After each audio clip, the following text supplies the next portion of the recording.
Salam sepak bola, teman-teman netizen atau warganet yang saya hormati semuanya. Welcome back ke konten terbaru dari channel YouTube Triple B. Dan di konten kedua hari ini, saya ingin membahas tentang hasil drawing Liga Champions untuk babak perempat final, yang bagi saya sangat menarik, teman-teman.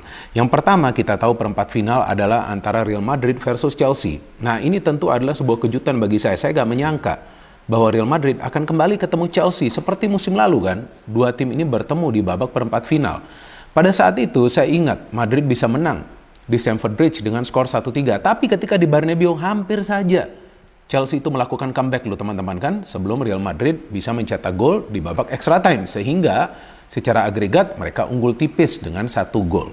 Nah, untuk duel kali ini kita tahu Chelsea sudah tidak dilatih oleh Thomas Tuchel. Dan kali ini mereka dilatih oleh Graham Potter. Dan sebetulnya form Chelsea di Champions League itu jauh lebih baik daripada di Premier League. Kenapa? Karena mereka belum terkalahkan di Champions League sejak dilatih oleh Graham Potter, teman-teman.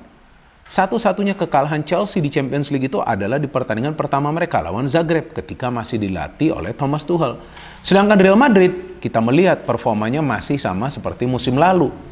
Tetap mengandalkan high pressing dan kadang-kadang juga mengandalkan low block, tapi serangan mereka sangat efektif untuk bisa menciptakan peluang dan tentunya mencetak gol. Dan juga salah satu kelebihan dari Real Madrid musim ini adalah mereka punya pemain-pemain yang energetik di tengah seperti Camavinga dan juga Tchouaméni. Plus kita tahu form dari Valverde yang semakin baik dan juga dia sekarang lebih fleksibel, bisa bermain di tengah atau juga bisa bermain di depan untuk mendampingi Karim Benzema dan juga Vinicius Junior. Dan tentunya peran dari tuan muda Vini Junior yang semakin hari semakin eksplosif permainannya. Dan juga jangan lupa dong kembaran saya, Wak Haji Karim Benzema, senggol dong. Yang terus-menerus bisa mencetak gol di pertandingan-pertandingan besar. Tapi sebaliknya, Chelsea kita tahu musim ini punya kekuatan yang jauh lebih baik. Karena begitu banyak pemain-pemain berkualitas. Cuma masalahnya mereka masih membutuhkan waktu untuk bisa menyatu sebagai satu unit. Walaupun sekarang perlahan-lahan saya melihat permainan dari Chelsea semakin baik. Tidak seperti di pertengahan musim atau di awal tahun ini. Artinya untuk pertandingan ini tentu Graham Potter akan meminta para pemain mereka untuk bermain all out. Khususnya ketika nanti bermain di Bernabeu. Loh, kenapa seperti itu? Ya karena kalau mau menggagalkan Real Madrid itu untuk lolos, apalagi ketika Real Madrid itu bertindak sebagai tuan rumah di leg pertama. Kalau nggak salah ini kan Real Madrid di leg pertama ini sebagai tuan rumah. Nah, tim lawan itu harus bisa menang dulu teman-teman di Bernabeu. Itu tentu akan menyulitkan Madrid untuk comeback. Beda jika Madrid bermain away, ya kalau Madrid bisa menang ya bagus juga, mereka bisa menang di luar kandang. Tapi seandainya mereka kalah, maka tentu mereka akan coba untuk comeback di kandang mereka sendiri. Artinya di leg pertama ini, Chelsea mau tidak mau perlu bermain terbuka. Memang resikonya besar, tapi resiko itu perlu diambil. Jadi jika Liverpool kalah lawan Real Madrid tanpa bisa melakukan pressing, maka para pemain Chelsea perlu melakukan pressing lawan Real Madrid. Dan tentunya pressing itu perlu high press. Sedangkan bagi Real Madrid, mereka seperti biasa perlu bermain dengan level ketenangan yang tinggi. Seperti yang biasa mereka lakukan. Apalagi ini adalah babak knockout. Kalau di babak knockout ini juga kita tahu mental dari para pemain Madrid itu kuat. Dan saya harapkan para pemain Madrid semuanya dalam kondisi bugar untuk pertandingan ini. Karena masalah dari Madrid adalah mereka tidak punya kedalaman skuad. Ini beda dengan Chelsea kan. Chelsea punya kedalaman skuad, artinya apa? Materi pemain mereka cukup merata. Jadi jika ada pemain yang absen, akan ada pemain lain yang bisa mengisi posisi pemain yang absen tersebut. Tapi feeling saya teman-teman, ya ini kan feeling saya. Dua leg ini akan berlangsung ketat dan bukan tidak mungkin.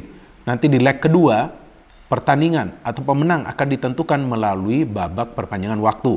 And now to the second match, antara Inter versus Benfica. Wah, Inter ini lagi hebat juga ya teman-teman ya. Mereka bisa lolos sampai ke babak perempat final loh. Tapi lawannya adalah kuda hitam Benfica.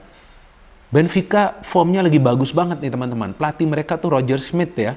Sebelumnya itu kan melatih PSV Eindhoven. Jadi permainan dari Benfica nih mengandalkan ball possession kali ini. Dan mereka juga punya banyak pemain yang membela juga timnas Portugal. Dan mereka mengandalkan high pressing and high intensity football. Jadi mereka selalu bermain dengan tempo tinggi. Makanya tim ini selalu bisa mencetak banyak gol. Nih cukup mengerikan juga loh tim ini. Dan feeling saya nih, jika ada tim yang membuat kejutan di Champions League musim ini, bisa juga Benfica, bisa juga kemungkinan artinya, bukan pasti. Karena mereka sebetulnya tanpa beban di Champions League, tapi permainan mereka bagus banget teman-teman. Saya nonton beberapa pertandingan mereka. Dan Inter sebetulnya adalah tim yang solid. dalam bermain pragmatis. Nah, ini yang saya bingung. Ketika bermain di Champions League, mereka akan bermain sedikit pragmatis. Mungkin mereka agak khawatir bermain terbuka. Beda ketika bermain di Serie A. Maka itu mereka bisa lolos dari grup neraka kan. Mereka bisa menyingkirkan Barcelona dan mereka lolos bersama Bayern Munchen. Dan ketika lawan Porto, terlihatlah permainan pragmatis mereka ketika mereka bermain di kandang Porto. Sehingga mereka bisa mendapatkan hasil draw dan mereka lolos ke babak perempat final. Dan juga keunggulan dari Inter Milan adalah mereka punya pemain-pemain yang syarat berpengalaman. Kita tahu lah, ada Dzeko, ada Lukaku, ada Martinez yang baru saja juara dunia. Dan mereka juga punya penjaga gawang yang bagus tuh, Onana ya, dia banyak melakukan save tuh di pertandingan lawan Porto. Nah, kalau untuk pertandingan ini teman-teman, feeling saya nih, pertandingan bisa ditentukan di leg pertama. Karena pertama home-nya itu adalah, tim tuan rumah itu adalah Inter Milan. Jadi Inter Milan nih ketika bermain home, kali ini mereka harus bisa menang lebih dari selisih 1 gol. Jadi jangan seperti sebelumnya lawan Porto, hanya menang 1-0. Nah, ini kan lawan tim Portugal lagi nih. Jadi mereka harus bisa menang minimal dengan selisih 2 gol. Supaya nanti, kalau mereka mau main pragmatis lagi, ya tentu mereka bisa bermain pragmatis di kandangnya dari Benfica. And now the third match, ini dia. Ini sudah pertandingan final teman-teman. Final kepagian ini, Manchester City versus Bayern Munchen. Feeling saya sebelumnya, Madrid kemungkinan akan ketemu City atau Munchen. City lawan Munchen. Yang sama-sama belum kalah di Liga Champions.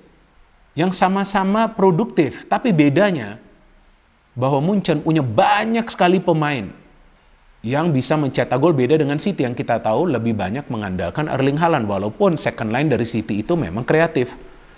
Tapi Munchen ini teman-teman, permainannya itu sangat rapi. Dalam arti apa? Organisasi permainan.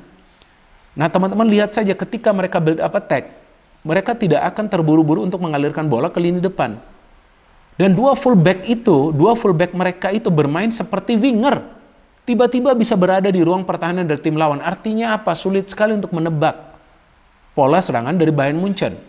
Maka itu, walaupun mereka sekarang sudah tidak punya Lewandowski, tapi mereka juga masih adalah tim yang produktif.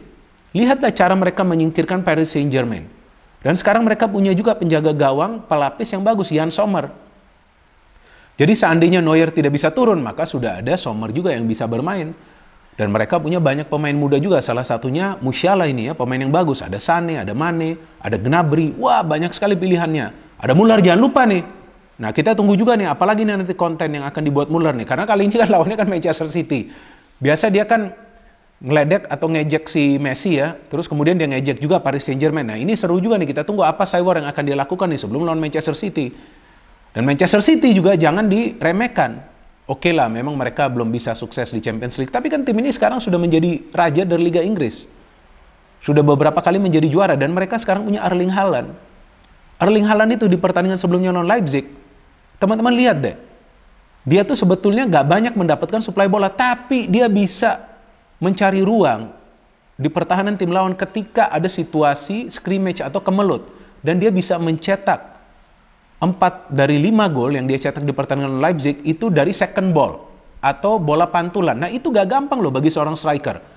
Artinya memang player ini tajam sekali visinya untuk melihat situasi yang menguntungkan bagi dirinya. Nah untuk pertandingan ini juga feeling saya bisa saja nanti leg kedua ditentukan melalui babak perpanjangan waktu. Karena sebetulnya dua tim ini juga defense-nya gak buruk. Ya mereka bermain juga dengan mengandalkan ball possession dan juga mengandalkan counter attack yang cepat. Sama-sama nih dua tim ini. Jadi kemungkinan akan ketat nih pertandingan ini teman-teman. And now the final quarter final. AC Milan versus Napoli ini mah seperti pertandingan Serie A. Dan memang untuk saat ini form dari Napoli lagi bagus-bagusnya. Ada Kvara, ada juga Zielinski, ada juga Osimhen, ada pemain-pemain lainnya. Materi pemain mereka bagus banget. Walaupun ya kita melihat bahwa mereka sebetulnya tidak ada pemain bintang ya, tapi semua pemain ini bermain bagus. Nah lawan mereka sekarang adalah AC Milan yang kita tahu lah performanya lagi up and down, nggak seperti musim lalu. Dan saya melihat masalah Milan musim ini sebetulnya bukan dalam urusan mencetak gol. Oke lah mereka memang nggak mencetak sampai 60 atau 70 gol ya sejauh ini, belum bisa mencetak sebanyak itu. Tapi sebetulnya mereka masih bisa mencetak gol di pertandingan-pertandingan yang sulit. Masalahnya adalah di lini pertahanan. Jadi di 2 match Milan lawan Tottenham Hotspur itu yang saya lihat lini pertahanan dari Milan itu sangat amat solid. Didukung juga dari form penjaga gawang mereka Mignon. Jadi Pioli ini ketika nanti lawan Spalletti dia harus bisa memanfaatkan ruang yang biasanya terbuka di pertahanan Napoli. Karena Napoli tentu akan bermain all out. Dan kalau nggak salah ya first leg-nya itu yang saya lihat sih ini mainnya di Milan dulu.